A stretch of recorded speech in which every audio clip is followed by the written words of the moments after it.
श्रेष्ठ ग्रंथ ज्ञानेश्वरी अध्याय पहिला ओवी क्रमांक 111 ते 120.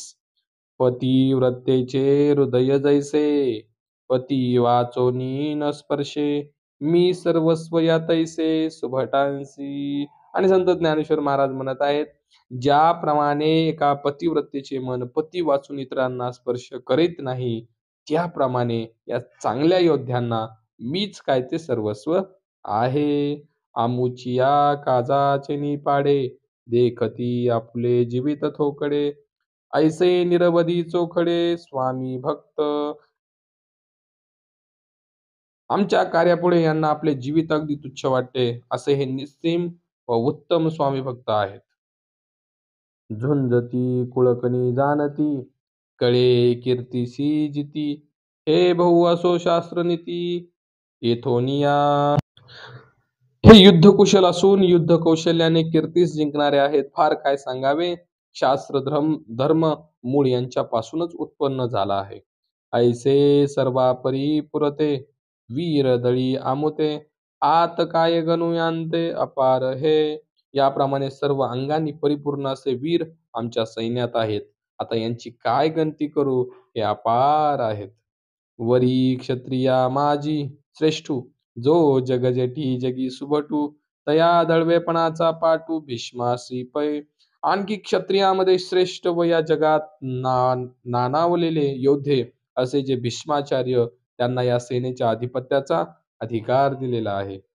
आता याचनी बळे गवसले हे दुर्ग जैसे पन्नासिले येणे पाडे थेकुले लोकत्रय. आता यांनी आपल्या सामर्थ्याचे आवरून या सैन्याची अशी काही रचना केली आहे की जसे काय किल्लेच बांधले आहेत.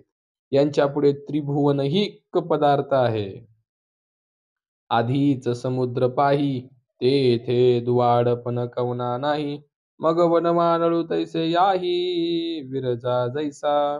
आधी असे पहा, समुद्र हा कोणालाही दुस्तर नाही, तशात ज्याप्रमाणे वडवानल सहायकारी व्हावा ना तरी प्रडयवन्वी महावातू या दोघां जैसा सांदातू तैसा हा गंगा सुतू सेनापती किंवा प्रलय काळाचा अग्नी व प्रचंड वारा या दोहोंचा ज्याप्रमाणे मिलाप व्हावा, त्याप्रमाणे या गंगेच्या पुत्राच्या सेनापतित्वाची जोड या पराक्रमी सैन्याला मिळाली आहे.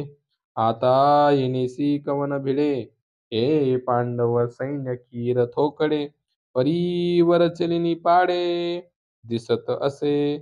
आता या सैन्याबरोबर कोण झगडेल? वर सांगितलेल्या आमच्या या सैन्याच्या मानाने हे पांडवांचे सैन्य खरोखरच अपुरे दिसत आहे.